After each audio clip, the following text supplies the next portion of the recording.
podcast. We're in counterculture still, and this week we're going to be in part 2 of the chapter, the gospel and ethnicity. And this part of the podcast we're going to be kind of focusing on the issue of immigration and how the believer can respond to the sojourner in a way that is gospel focused and biblically based, compassionate, and yet a reflection of the just God that we serve. Is that a pretty good way to put it, you think? Did I miss anything? Yeah, no, that's right. I think we kind of, there's so much in this chapter that it's hard to talk about them. I think you kind of have to talk about a couple of things differently. Yeah. And Platt didn't really do that, right? I mean, we said that. I don't know if we said that. I think we skirted around it a little bit. But yeah, the essence of it was that Platt juxtaposes the two issues of race and immigration maybe a little more than what is most helpful. Mm-hmm.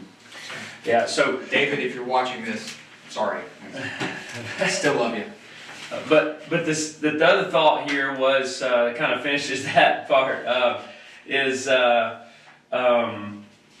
when he says the hopelessness of using race to distinguish between men and women. And he gives this illustration of this barber in the Caribbean. Mm-hmm. He says, "My barber in the Caribbean, this is 193, looks just like me.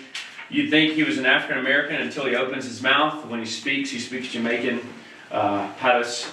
So it is clear that he's not an African American. My administrative assistant's proudly Jamaican, very white skinned. The lady in the barbershop looks a lot like my wife. You might think she's African American or even Caymanian. She is Honduran. Point is, this notion is artificially imposing categories on people according to color, biology. Is sheer folly. It's an impossibility. And this is why much of the field on race and ethnicity has largely abandoned the attempt to identify men based on biological categories of race. And that's Tabiti and Yambale. That's his story there. So, and think about we've got the same skin color, yet I come from a completely different culture. Yeah, sure. As we are reminded of every time you talk about soccer. That's right. And when the IMB are training to send missionaries to Scotland, they don't just go, well, you don't need training because you've got the same skin colour. They go, actually, you need training in culture and demographics and all these things. Sure. Right up here, famous story. I'll say this. There's a place not too far from here with a large percentage of Guatemalans, and someone was trying to reach them and brought in a Mexican church planner, and the Guatemalans were like, what? Yeah. Doesn't speak our language, doesn't understand our culture, and the person just thought, well, same skin colour, right? They can speak Spanish to each other. Spanish. Right, but what I'm saying is that it was the ethnicity, I think, is the word that Platt uses here. To talk about culture, and that's really biblically not how people are divided into their ethnicities, into their people groups, all nations, tribes, tongues, languages. It's not split by skin color, but it's split by ethnic demographics. Yeah, I think so often though we talk about, I think you're right, the way that Platt talks about it with regard to ethnicity and cultural values and all of those things, it is accurate in the sense that it juxtaposes a lot of the issues that are quote-unquote race-based and also culturally based. You can kind of put them all under the same umbrella when you talk about ethnicity, but at the same time, for me it's I think it's kind of kicking the can down the road a little bit to say that just because ethnicities might be different amongst people of the same skin color, there aren't maybe consistent issues faced by people of multiple ethnicities who are under the umbrella of the same skin color. Does that make sense? I feel like he's right in the sense that you can't just pigeonhole people based on how they look, but at the exclusion of that and the opposite side. What you're also saying is that sometimes we should pigeonhole people. No, what I'm saying is that occasionally you have multiple groups of people that fit under different ethnicities under the same race who face problems based upon their race and not Okay, their so yeah, like Europeans, there might be tons of different cultures, but generally Europeans have maybe some sort of the same struggles, or Sure. tons of different ethnicities in Africa, but generally speaking, African people can have some of the same problems. Right, and the balanced approach in me wants us to not get away from both potentials. Yeah. So he says, some might say that in abandoning categories of black and white and discussions of race, this is 197, we're trying to sweep under the rug centuries of history and oppression as if they never happened. He says that's not the goal. That's not what I'm trying to do here. Instead, by basing our dialogue more meaningfully on ethno-linguistic characteristics, we're acknowledging those real centuries of history and oppression combined with a host of other fluid factors that can't be reduced to basic biology. I thought that was a significant quote for him to try to. He's basically saying, removing race and racism from the discussion altogether, we're paving the way for us as one race to call racism what it actually is: sin born in a heart of pride and prejudice. And in doing this, we are now setting the stage for understanding how the gospel is uniquely able to foster powerful unity in the middle of pervasive diversity. You don't like it? No, I don't like it at all. And I know I'm just the crazy of the group, and that's fine. You guys can call me that and deal with it. That's fine. But when he says, in removing race and racism from the discussion altogether, we're paving the way for us as one race to call racism what it actually is: sin born in a heart of pride and prejudice. But we would never say that about any other sin. Like, if you have a culture that's struggling with stealing, you would say, well, we're just going to take the conversation of stealing and things that have been stolen out of it so that we can just be one group of people all calling stealing what it is, sin. Like, no, you talk about ways to fight the fact that people are stealing. You know, it's not this separate issue. It is absolutely rooted in sin. We should call it that. But to say that we shouldn't talk about it so that we can just talk about the sin problem prevents a host of ways that we can have pragmatic discussions about how we can fight racism. Yeah. You've also got to go to the root of the problem to solve it. To solve it, yes, but not to make things better necessarily.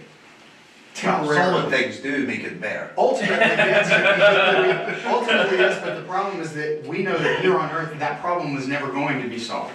But we can do things to make it better. Well, right. But within the church, in regards to this new kingdom that is coming, we should see a glimpse of that. Right. Yeah. Right. Like in the church. Certainly, but if you're talking about the regenerate heart of the person who is a member of the new kingdom, then here on earth, you can't then simply say, well, it's a regeneration problem. We're still not going to talk about racism because we have to. They have a regenerate heart, and if they're still racist with a regenerate heart, we have to talk about the specific problems. What I'm saying is that this new kingdom that we've been learning about Daniel is. I think he doesn't say it well here. I think what he is meaning by this is saying, we still call racism racism. I think he's trying to say that, even though he's not. It almost doesn't say that right there. But he almost says the opposite of that. He says the opposite. But he doesn't mean that. He still thinks you should call racism racism. But I think he's saying for the sake of really a gospel-focused and biblical solution to the problem, the ethnic lens is the best lens to begin the conversation. And I think, does that make sense? Maybe so. When I read it, that's not what I'm reading. I think when he was giving an example of, I think he's Pastor Brooke Hills in Birmingham when he's writing this book, was for reaching people. It was, I think he sent people out to go to restaurants in his church and they're meeting people, and they meet somebody from Indonesia, someone from Thailand, someone from Kenya, someone from Ukraine, and by splitting up into ethnicities it was easier for them to reach them. Sure. But I think, come back to that part there where it's talking about pride and prejudice, to talk about a book. I think he's talking there about, as believers, how do we combat racism? It's by looking at the pride and the prejudice in our hearts. And that looking at, well, where am I prideful and where are my prejudices? Because those are the things I need to try and be expunging from myself. And the more that I expunge my pride, the more I humble myself, and the more that I'm aware of my prejudice and fight against it, the more that I can be more and more in unity with people who don't look like me, act like me. And I think What he you does just that. described is the current zeitgeist in academia of implicit bias training. That's exactly what you just said. Well, if you are a racist. No, implicit bias is everybody. That's what, I mean, that's what is taught currently. Right, well, right, that's what's taught currently. But it doesn't mean it's true. It's exactly what you just said we need to be doing though. If you're racist. No, if you're biased.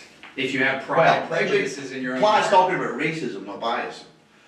Well, if you're talking about prejudices, that's bias. Well, who Prejudice is realized as racism. who do you think you're prejudiced against? I'm prejudiced against a lot of people. Right now, Scottish people. Right. No. Now, what I'm saying, the prejudice in our culture is like, we can make jokes about our own race, but not about other races. Sure. So like, if you'd said that about another race, Mm-hmm. it would be meltdown. Sure. You see what I mean? But we need to, I think what Platt is trying to do is say, as a church, here's how we can solve things, because the question is without Christ, can you solve this problem? No. Ultimately. And that, I think, as Christians, should break our hearts. Because when we look out in our country and we see people burning down stores and genuinely, legitimately calling for justice and for unity in these things, Yeah. it should make us as believers be more passionate about evangelism. Because it's taking the gospel to our communities that's going to change this. Yeah. Because it's in Christ that we gain this new bond, this glue that holds us together when, you know. One of the things he does after this is he's gonna talk about all the ethnic lenses that shape him specifically, like as opposed to talking about it in terms of racially, which I think is helpful, right? I mean, like that he says, you know, his illustrations would be things like he uses. Well, let's see here. He talks about.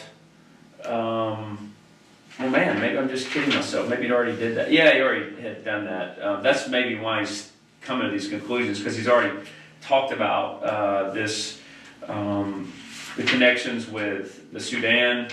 196, 195. Yeah. Yeah, and like, so he's already talking about like how he's been personally shaped by and realizes, you know, things in his own heart as he deals with other ethnic groups on the mission field and so forth.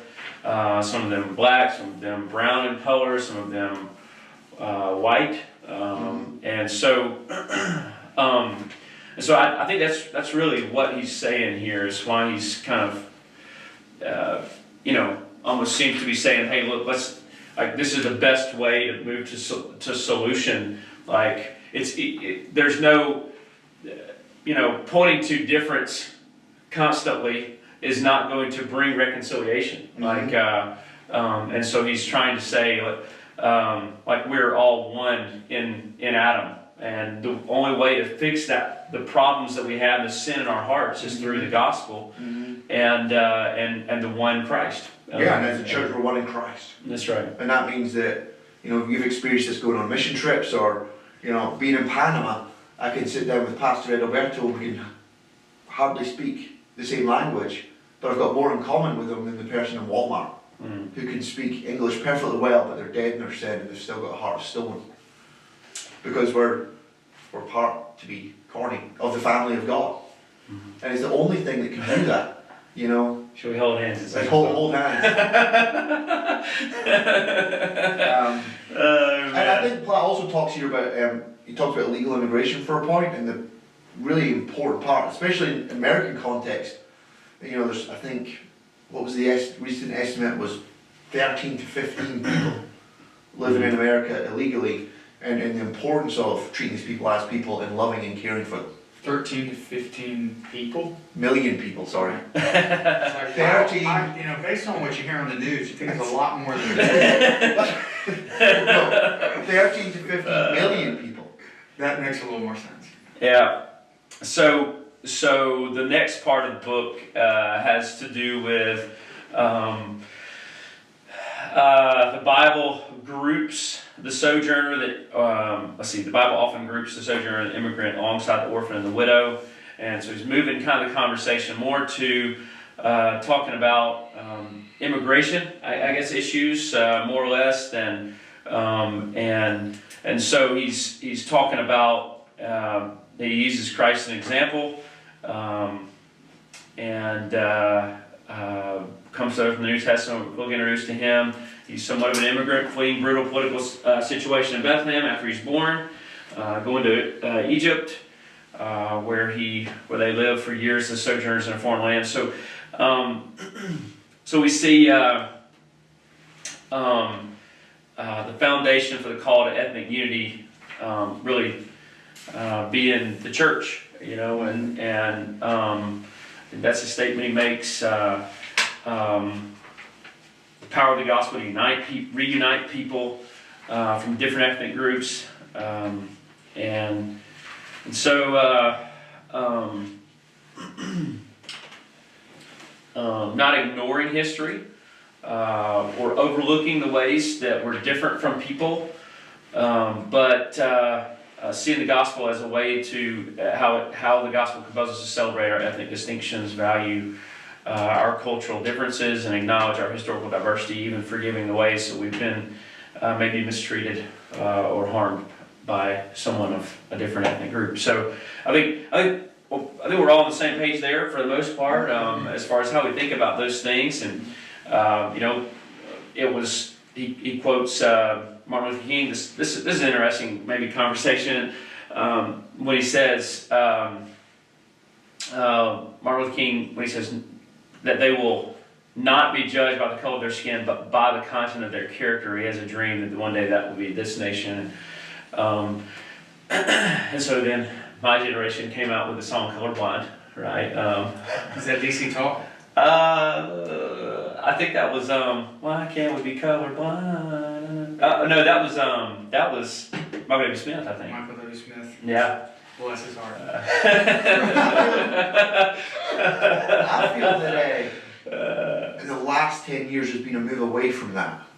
Yeah. I think in our culture it was that line there from Martin Luther King seemed to be the rallying cry against racism. Probably, I mean, when I was in high school, that was what we learned. Oh, it was like and it seems that in our culture today, it's maybe moving more towards treating people by the color of their skin. I disagree. I hate to keep going. No, disagree. No, for me, the way that I even read that statement is, you know, I don't want my kids to be judged on the color of their skin, but judged by the content of their character. That doesn't mean the color of their skin to just never be mentioned, you know? Oh, yeah. You know, it's the preconceived ideas that come along with race or, you know, anything of that nature, ethnicity, you name it. You know, the way that a blonde person looks, or the way that somebody flashes a smile at a car lot, you know? It's that kind of thing. And, you know, I think his dream was that, not to put words in the mouth of Dr. Martin Luther King, but the way that I read that. Here's what he really meant. Yeah. Why explaining Dr. King? What I mean. When you had a dream. When I read this, I don't get that. Okay. I just don't get that same vibe that you do. But I do think there's a lot of people who don't get the same vibe now. Sure. But historically, they had the vibe that I got. Does that make sense? Yeah. Like the maybe interpretation of that Speak your dream. truth, Alex. The interpretation of that dream has maybe changed in the last 10 years. Sure. I would say than when I was growing up. maybe the goals have changed there. But it's that is interesting. But yeah, I would say too. I would think along the same lines that there is a desire to upplay difference, and it seems to me in what we're seeing in our culture and context, but the deal is, like, the gospel unites. The gospel brings us together. The gospel brings about forgiveness. The gospel brings about acknowledging these things, but yet seeing the beauty and diversity and so forth. So and your reconciliation and the culture itself should be able to see a picture of all those things in the church. So they should be able to go, man, how can we have a community that's filled with people of different ethnicities and different races? Well, let's just go to the local Baptist church and have a look. Let's go to the local church and see. Yeah. See what I mean? We should be mirroring to the culture what it looks like to love each other and care for each other. Yeah. I think there's a lot to be said about that, what you just said, particularly when it comes to church, and how we see it. I think we see it through the evangelism of all people. Obviously we share the gospel with the whosoever. And the reality is, some people are gonna, in our context, some people are gonna feel more, there's gonna be a church plant for maybe Guatemalans, Guatemalan church planting a church, and someone comes to know Christ, they may feel more comfortable going with people that are ethnically a lot like them, and in style of music, and so, and all sorts of things, and so I don't think that's a bad thing. You get into preference more than you get into anything else, right? And if we truly believe that preferences are unimportant with regards to the unity of the church, which, you say all the time, we don't want to major in the minors. So yes, absolutely, the ideal is a ethnically diverse, singular body of Christ. And in heaven, that's what it's going to be. Absolutely. But I think that there are a lot of people, who would fall asleep in some churches from the music, at least from the worship perspective, and then other people who would have a heart attack in another church. And there's nothing biblically wrong with the way that either of them are doing things. It's simply that preferentially they've got a different opinion, something that they're comfortable with. That's right. So anyways, I think the Galatians passage here, there's neither Jew nor Greek, slave nor free, male nor female, you're all one in Christ Jesus. That passage coming right on the heels of the Jim Elliott kind of Nate Safe testimony there.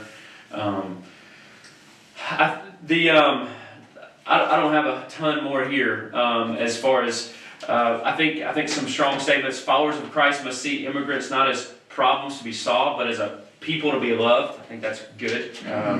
The gospel compels us in our culture to decry any and all forms of oppression, exploitation, bigotry, harassments of immigrants, regardless of their legal status.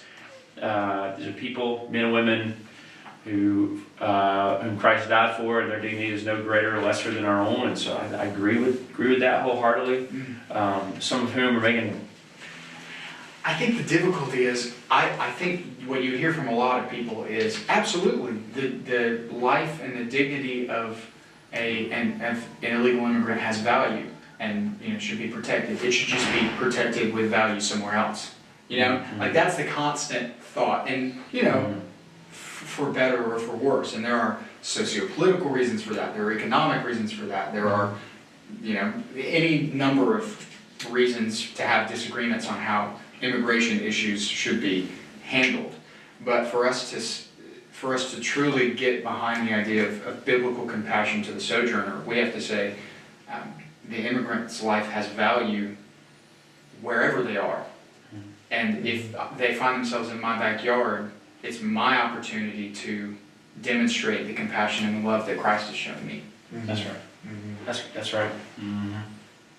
Yeah, that is correct. Regardless of personal or political views, none of us escape the reality that we're talking about our neighbors, and Jesus' command regarding our neighbors is clear.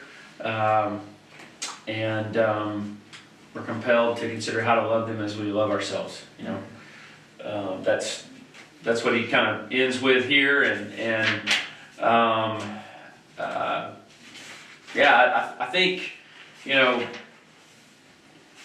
how that works is difficult, and I think he kind of stayed away from a lot of the political thought there,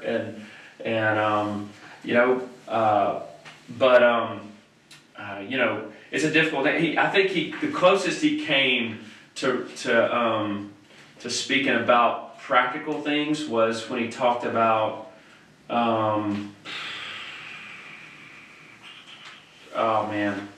Any of the stories he shared. Yeah, some of the stories, I mean, goodness gracious.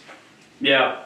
Talk about nuance and subtlety with regards to how do you deal with this when there's a number of, factors that go into all of it. So I encourage you, if you have a book at home, read the stories in chapter 8 because they are designed to make you think, and they're all real stories. Yeah. That's right.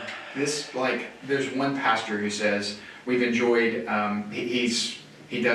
The church does a lot of work amongst Latinos, both legal and illegal. And he says we've enjoyed hundreds of opportunities to engage in conversations about Jesus, and we've seen God change lives. But he says our work has been affirmed by many, but also been met with criticism from both inside and outside the church. Because of our support of these communities, we've been accused of contributing to the breakdown of and economic drain on our educational and medical systems, and even to violent crimes like rape and murder by undocumented immigrants. That's, man. Yeah, it's good. Interesting for sure. What do you do if you're a church and you're supporting illegal immigrants in your ministry, and someone comes and sits in your office and goes, "Hey man, me and my guys just got laid off from our job for those guys to take cash under the table. What are you going to do for me and my family?" And that's where this is why this makes it such a hard thing. Because if this was someone else who was like, I think Sam and Lucas are some of the people who are being exploited, if they weren't illegal immigrants, you'd phone the police and you'd say, "Hey, there's these guys who are being exploited. Like, social services, go in and help them." But then on the other hand, if you phone the police on Sam and Lucas, they get deported. So it's like, difficult. It's so hard. It's like, how do you, these people are almost living in the shadows. And it's like some of their problems you want to bring to the light, but if you bring them to the light, that they might end up getting deported. Do you see what I mean? Yeah, I think it's really hard. I think last time we were talking about you were talking about how a lot of times illegal immigration results in hurting the poor. Yeah. And it does. And that's so hard. So how do you handle all those dynamics and particularly the individual? I mean, it's almost like you want to deal with them individually in each individual situation. And so it's so difficult. And how do you make legislation that fits all those situations? In the face of such nuanced issues, it's very difficult to have a prescriptive ethic. Yes, I think it's really difficult. I think he did say somewhere, I can't remember. He was talking about the values here. And he kind of said we value a secure border. But we also value people, and we love people, and we treat people as they're created in the image of God, dignity, respect, and so forth. So they're not aliens; they're people. Yeah, they're not illegal aliens; they're people. And the truth is, if I was living in some of those countries, I would probably risk everything to come to America because I would want a better life for my family. I'm just being honest. The sad thing is, you were telling me that last year, or was it the year before last, the United States accepted 0 refugees into the country. And part of the problem is so many illegal immigrants are coming over the border. Sure. So they're taking the place of refugees. Sure, and I get that, but at the same time, it ought to break our hearts that the United States, the country that we live in, is looking at refugees and saying, sorry, we're full. Right, and that we're not only okay, a lot of us are not only okay with that, we go, great, Because we've got too many people here. Like, Mhm. when we should be, to some extent, in some way, form, or another, saying, man, my heart hurts for these refugees, what can we do to That's help? You know? Mm-hmm. We're the richest country in the world. Yes, by a landslide. Mm-hmm. That's it. That's all I got in this chapter. That's right, compassionate hearts, loving people. There we go. Love people like Jesus. Oh, here's the last statement. The body of Christ is a multicultural citizenry of an otherworldly kingdom, and this alters the way we live in this ever-changing country. Mm. That's pretty good. Yeah, good statement. Good statement. All right, well, thanks for joining us. You can address all complaints to john.wiggins at Skyland. I'm just kidding. No, we love you guys. We know that these are difficult and nuanced conversations to have. We encourage you to have them with your family, have them with us. We'd love to talk to you about it. And you know, if any of our positions are unclear, we'd love to talk to you about how the gospel informs and shapes everything that we do as believers. But know that until we see you again, we've only got 2 more chapters left. Next week is the gospel and religious liberty, and then the week after that is the gospel and the unreached. So make sure you tune in, because just a limited amount of time left. But until we see you again, we love you. We're praying for you.